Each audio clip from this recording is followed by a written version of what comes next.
Ndoshta pak a shumë prej emrit, shkencëtari i dhënave, po jam me kuptuar që është një person që ka të bëj me të dhëna. Këto dhëna mundet me qenë të formateve të ndryshme. Edhe çka bën nëse kisha me thonë me një fjali pak ma përmbledhëse është ju jep kuptim të dhënave. Dhe qysh ndodh kjo?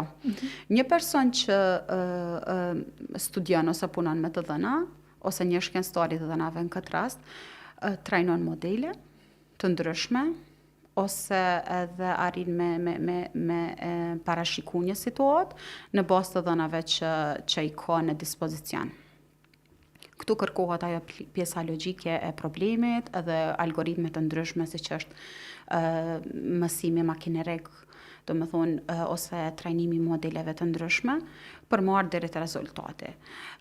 Tash po e zojmë në mjeksi, për shkak që une interesat e mia janë më shumë në këtë fushë, si mundet me shërby një rol i tillë konkretisht në mjeksi është nëse ti je ekspozuar ose ki një grumbull të dhënash, ato munden me qenë me miliona dhe të formateve të ndryshme, që thash munden me qenë të dhëna imazherike, diçka si skanime të trunit, munden me qenë ndoshta analiza gjako, histori pacientit, e kështu me radhë, dhe ti në bazë të tyre mundesh me trajnu një model për me të jap rezultate, mundesh me përmes një regresioni me pas sa ka gjaz që kjo smundje të përsëritet ose si mundet me shku rrjedhja e smundjes, për shkak që modeli që trajnohet sheh shumë të dhëna. Trajnohet përmes tyre, edhe arrin me me zbulu shenja të hershme në bazë të dhënave që ka pa. Po folje nëse është një skenim i trurit, pësojmë edhe ose tumore ose kancere të ndryshme. Edhe tash në rastet të tilla, ti bën edhe një analizë statistikore të dhënave, por të njëjtën kohë edhe i trajnon ato edhe me grumbullimin edhe me zbulimin e këtyre shenjave të hershme, ti mundesh me arrit nëse do të thonë ato dhëna kanë bëjnë me një person, siç është historia e pacientit, mundet me udhëzu drejt një terapie për personin, ose mundet edhe me e parashiku sa ka gjas kjo smundje me u rishfaq, ose sa ka gjas me u zhvillu kjo smundje, ose edhe me trajnu modele që ti me zbulu ma herët këtë smundje, do më thonë ende pa u shfaq kjo. Kjo është diçka në pikat, do më thonë, ma të përgjithshme, çka bën një shkencëtar i të dhënave. Dhe kryesisht kjo bëhet përmes algoritmeve edhe përmes formulave matematikore të ndryshme që aplikohen, do më thonë varësisht prej kërkesës. Po. Medina, po ti ngëllën si diçka shumë interesante, inovative normal, dhe po që a mendon, po du me qenë një mesazh si motiv për vajzat të cilat kanë dëshirë me mbulu, e besojnë, e kanë bindjen, mirë po e kanë gjithmonë atë frikën që unë nuk arri me u përfshi profesionalisht aty ku më takon për shkak të mbulesës. Mirë po, profesioni yt po tregon që pavarësisht kësaj ti ke arrit do të më u përfshin tregun e punës, me bo një punë, më thonë, shumë të mirë, të suksesshme, po jo të njohur edhe që kërkon bajagi logjik, konsideroj. Nuk është shumë punë, do më thonë, që munden me e bë të gjithë, mendoj. Ç'a i kishe këshillu vajzat, të cilat gjenden në këtë pozicion?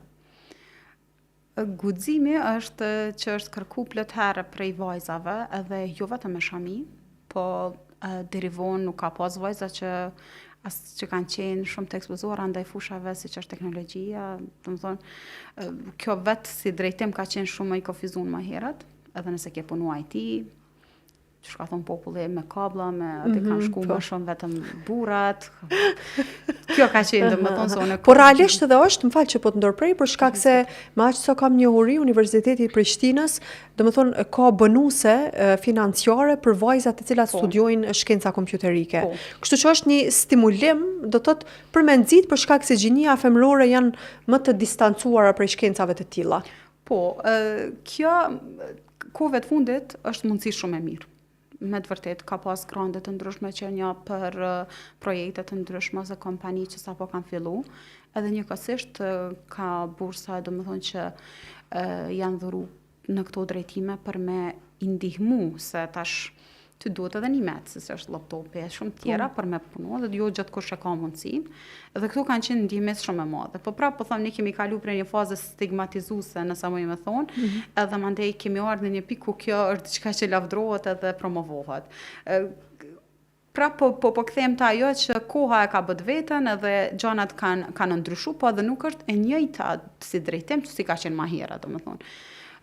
Ma herë ka qenë shumë akufizuar dhe nuk ke pas shumë hapësirë. Po tash ti mundesh me qenë një zhvillues softveri, po me një domen të caktuar, siç është për shembull interesat e mia janë mjekësia, mund të me qenë ekonomia, bizneset e ndryshme. Edhe për shkak që kemi, domethënë, hapësirë shumë me u zhvillu edhe me pas aftësi interdisiplinore, domethënë jo vetëm me u kufizu vetëm me njërin.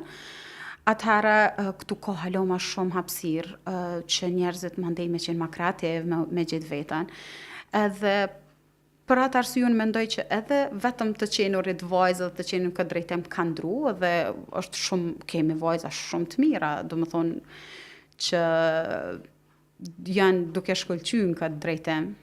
Pastaj edhe mbulesa nëse shihet si barierë, prap mendoj që nuk është siç ka qenë më herët, edhe mesazhi që kisha me jap unë është fillimisht të fokusohen në avancimin e tyre.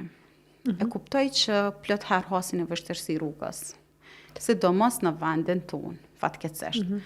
Mirë po tash teknologjia dhe zhvillimi i kësaj natyre ka hap mundësi që ne të hapim dyert edhe të kemi mundësi të punojmë për kompani që nuk janë në Kosovë. Edhe kjo është një mundësi e hapur edhe për të gjitha vajzat. Kështu që nëse ke pas 10 opsione më herët, tash i ki 100. Edhe është shumë më lehtë me e gjetë veten. Kështu që nëse ti e vendos mbulesën, edhe mendon potencialisht mundet me qenë problem për ty, mendoj që fokusi duhet zhvendoset nga problemi tek zgjidhja, e zgjidhja është duke qenë e mirë në punën që ti e bën. Tash, nëse arrim me qenë të mira në punën që e bëjmë, ose të paktën përpjekemi, se jo gjithmonë kemi pas sukses në fillim. Më rëndësish mu përpjek. Po, mu përpjek edhe me jap përpjekje që ti je interesuar, e don ato dhe mundohesh në atë drejtim, unë mendoj që ka hapësirë tash me gjetë vetën.